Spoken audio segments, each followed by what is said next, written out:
안녕하십니까. 에파코팜 전농장TV 박덕섭 박사입니다. 오늘 영상은 소위 사료에 있어서 영양학적 가치, 사료적 가치가 아주 훌륭한 조사료에 대해서 시청자 여러분들과 함께 살펴보고자 합니다. 물론 농가에 따라서 어떤 분들은 가장 값싼 조사료를 활용하고 계신 반면에 어떤 분들은 최고로 비싼 조사료, 즉 최고로 품질이 좋다 이렇게 생각하는 조사료를 고집하시는 분들이 있는 걸로 알고 있습니다. 따라서 본 영상에서는 이러한 조사료를 어떻게 과학적으로 잘 평가해서 최고로 좋은, 값싸고 성적이 잘 나는 영양관리 기법을 활용할 것인가, 최고로 값싸고 성적이 잘 나는 TMR 사료를 만들 것인가 하는 비법을 함께 살펴보고자 하는 것입니다. 그래서 본 영상을 제1부와 제2부로 나누어서 조사료의 진정한 의미, 그러한 조사료를 어떻게 과학적으로 평가할 수 있나, 또 저수사료, 또 하루에 얼만큼씩 급여해야 과학적으로 급여하는 것이 되는지를 살펴보고자 하는 것입니다. 본 영상을 끝까지 지켜봐 주시고 내용이 마음에 드신다면 빨간색 구독 버튼 꾹 눌러주시고 좋아요 엄지척 꾹 눌러주시면 저에게 큰 힘이 됩니다. 고맙습니다. 조사료의 효율적 활용기법 제1부, 조사료란 무엇인가? NDF 함량이 건물 기준 35% 이상이 돼야 하며 저작 활동을 촉진해야 되고 타액 분비를 촉진해야 조사료라 할 수 있습니다. 또한 조사료의 기능을 살펴보면 반추의 기능과 소화작용을 유지시켜주고 반추인의 미생물의 성장을 촉진시켜 산유량과 유지율을 증가시켜줍니다. 또한 반추작용 촉진에 의해 타액 분비를 많게 하여 반추인의 적정 산도를 유지하게 하고 따라서 미생물들이 서식할 수 있는 최적의 환경을 제공해 줍니다. 그러므로 조사료를 과학적으로 평가하여 활용만 잘하면 가장 저렴한 영양소 공급원으로 만들 수가 있는 것입니다. 그럼 조사료의 품질에 대해서 살펴보겠습니다. 조사료의 정의 중 화학적으로 NDF 함량이 건물 기준 35% 이상이 돼야 하는데 그러한 NDF 중에 소화가 양호한 헤미셀룰로스, 소화가 불량한 셀룰로스, 리그닌 등이 포함될 수 있습니다. 식물의 세포벽을 구성하고 있는 순수한 섬유소인 NDF의 역할을 살펴보면 반추의 용적을 차지하는 저소화성 또는 불소화성 성분을 측정 가능하게 해줍니다. NDF 함량이 높으면 높을수록 단백질과 에너지 함량은 그만큼 낮아집니다. 또한 NDF 함량이 높으면 높을수록 저작 시간, 반추 시간은 그만큼 길어집니다. 비록 NDF 함량이 높다 하더라도 조사료의 입자도가 작으면 작을수록 조사료의 가치를 그만큼 상실하고 장 통과 속도도 빨라집니다. 그리고 NDF 함량이 높으면 높을수록 건물 소화율이 감소되고 섭취량도 그에 따라 감소하게 됩니다. 그럼 여기서 조사료의 품질이 가축의 생산성에 미치는 영향에 대해서 시청자 여러분들과 함께 살펴보기로 하겠습니다. 조사료의 화학적 조성, 소화율 이런 것은 조사료의 영양적 가치를 나타내고 조사료의 기호성, 소화율 이런 것은 조사료의 사료적 가치를 나타낸다 이렇게 보면 되겠습니다. 즉 조사료의 영양적 가치와 조사료의 사료적 가치가 조사료의 품질을 나타낸다 이렇게 보면 되겠습니다. 그럼에도 불구하고 조사료의 품질은 가축의 유전적 능력, 급여하고 있는 배합사료 또는 공유사료의 품질과 급여량에 따라서 좌우된다 이렇게 보면 되겠습니다. 다음은 품질별 조사료의 종류에 대해서 살펴보겠습니다. 크게 양질 조사료, 저질 조사료, 그 중에서 양질 조사료는 최우수, 우수, 보통 이렇게 3등급으로 나눠 보고, 최우수 조사료로는 개화기에 있는 두가목초, 또한 두가목초가 30% 이상 혼합된 화분과 목초, 그리고 목초 사일리지, 즉 건물 함량이 40% 이상인 목초 사일리지를 최우수 조사료라 이렇게 보겠습니다. 또한 양질의 조사료 중 우수 등급으로 분류된 조사료를 살펴보면은 결실기에 있는 화분과 두가목초, 두가가 40% 이상 함유된 약원초, 두가목초가 30% 이상인 개화 중기의 헤일리지 등을 꼽을 수가 있겠습니다. 한편 양질의 조사료 중 보통 등급으로 분류된 조사료를 살펴보면 건물 함량이 25% 이상인 황숙기에 수확한 옥수수 사일리지, 옥수수, 수단그라스, 호밀 등 청해 작물, 산과 들에서 수확한 청해 야초 등을 꼽을 수가 있겠습니다. 한편 저질 조사료를 살펴보면 논두렁이나 밭두렁에서 수확한 청초, 볏짚, 유습기에 수확한 고형물 20% 이하인 옥수수 사일리지 등을 포함할 수가 있겠습니다. 다음으로는 조사료의 품질에 영향을 미치는 요인은 어떤 것들이 있는가 살펴보기로 하겠습니다.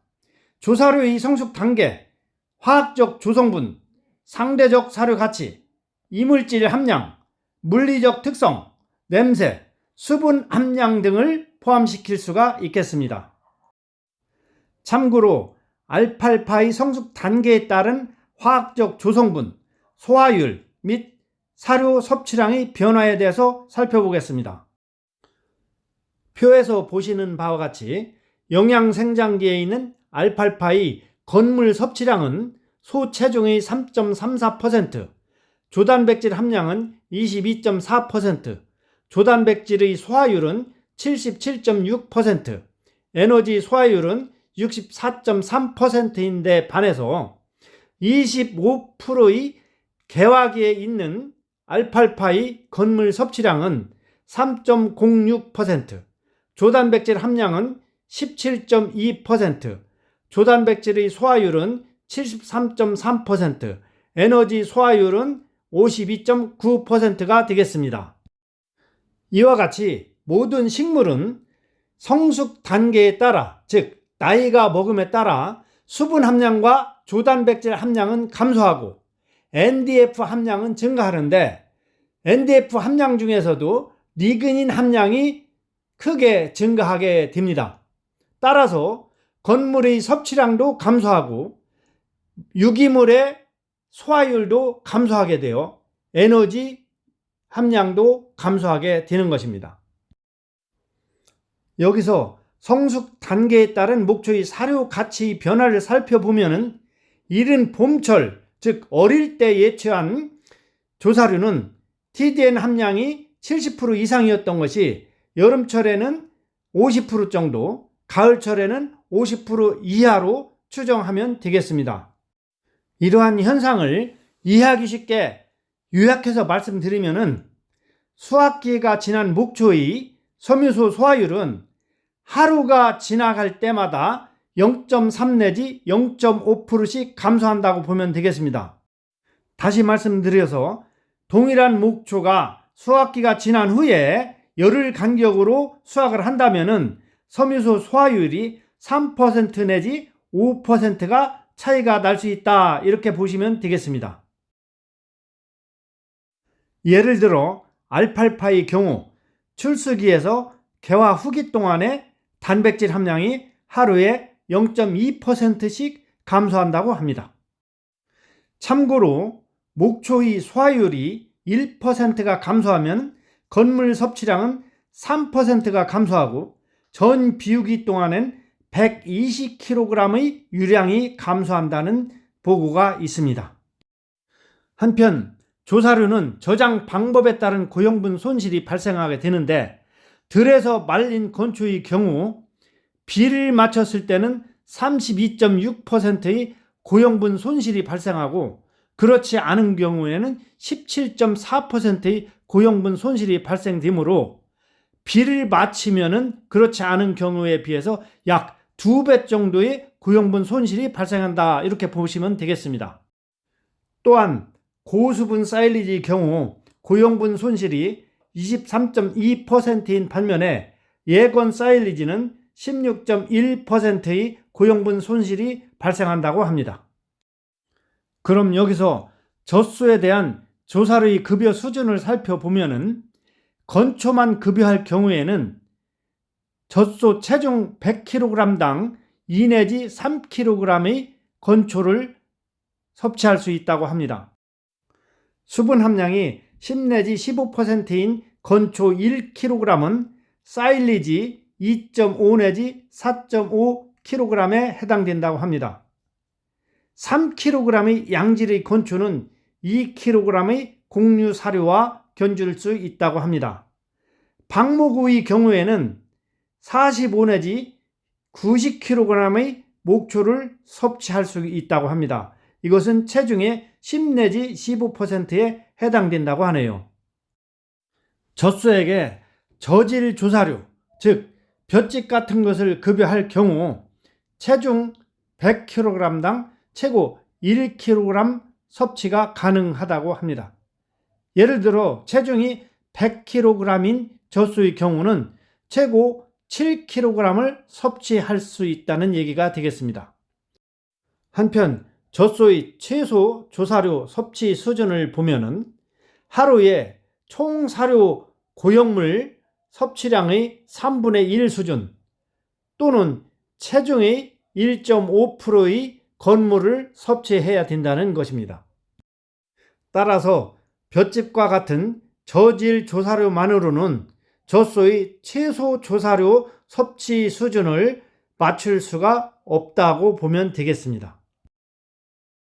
한편 조사료의 품질과 섭취량 관계를 살펴보면은 자유채식 시 건물 섭취량은 하루에 젖소의 체중 퍼센트로 볼 때 생풀은 젖소 체중의 10 내지 12%, 건초의 경우 2 내지 3%, 볏짚이나 보리짚 등의 저질 조사료는 1 내지 1.5%, 사일리지의 경우 5 내지 6%, 근체류의 경우 6 내지 8%, 청해작물은 8 내지 10%, 알팔파 건초의 경우 출수기에 예치한 것은 2.7%, 개화기의 경우 2.2%, 완숙기에 예치한 것은 1.8%라고 합니다.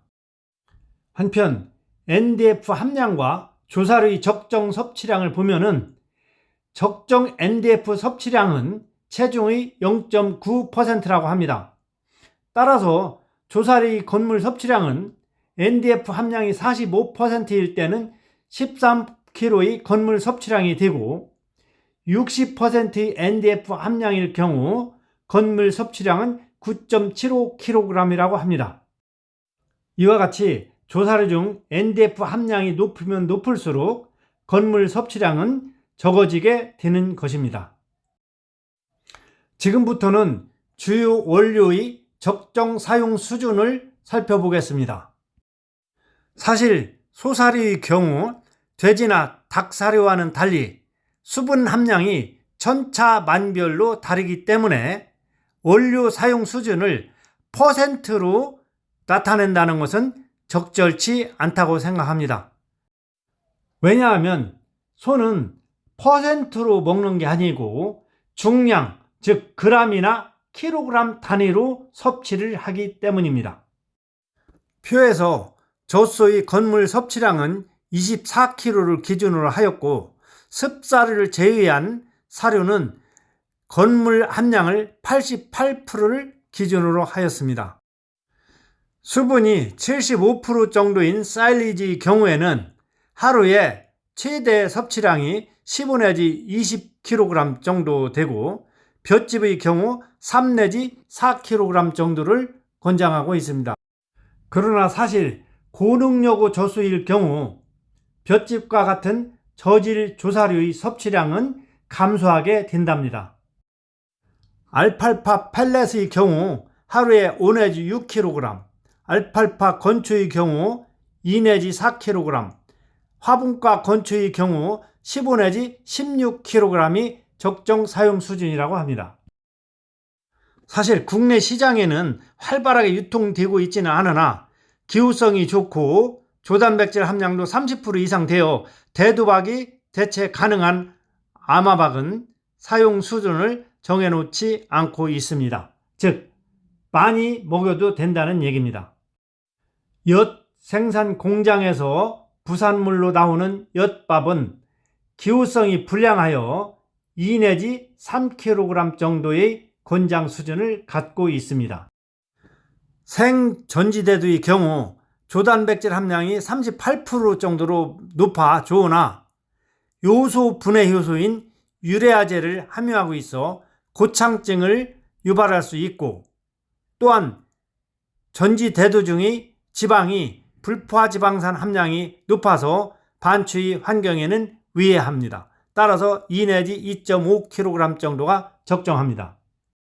반면에 열 처리한 전지대두는 유레아제 활성도가 사라짐으로써 3 내지 4kg까지 급여할 수가 있습니다. 대두박의 경우, 아마박의 경우와 마찬가지로 섭취량을 제한해 놓고 있지 않는데, 이 얘기는 단백질이 과잉되지 않는 범위 내에서 많이 주어도 된다는 말씀입니다. 해바라기 박의 경우 젖소 1조당 하루에 1.5 내지 2kg을 권장하고 있습니다. 비트펄프는 기후성은 양호하나 함수 능력이 무려 5배로 높아서 전체 사료, 즉 총 건물 섭취량을 감소시킬 수가 있습니다. 따라서 젖소 1조당 하루에 6 내지 7kg을 권장합니다. 전지면실은 단일 원료로는 소사료에서 가장 좋은 원료 중의 하나라고 보면 되겠습니다. 즉 단백질, 에너지, 섬유소 함량이 높고 조사료가도 100% 정도로 높기 때문입니다. 그러나 전지면실은 지방 함량이 20% 정도로 매우 높고 그 지방 중 불포화 지방산 함량이 높기 때문에 하루에 2 내지 3kg으로 제한하고 있습니다. 단백피는 NDF 함량이 40% 정도로 높으나 조사료가가 20 내지 30% 정도밖에 안 돼서 6 내지 7kg을 권장합니다. 대두피 또한 NDF 함량은 60% 정도로 엄청 높은데 조사료가는 20 내지 30으로 4 내지 5kg 정도를 권장합니다. 소맥피는 NDF 함량이 40% 정도로 높은데 조사료가는 제로로 조사료 기능은 아주 없다고 보면 되겠습니다.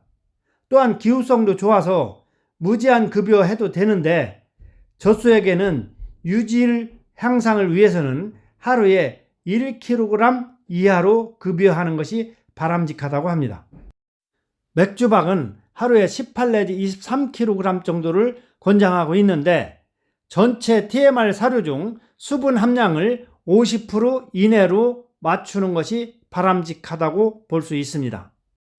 주정박의 경우 성분 변이가 심해서 젖소 1도당 하루에 6 내지 7kg을 권장하고 있습니다.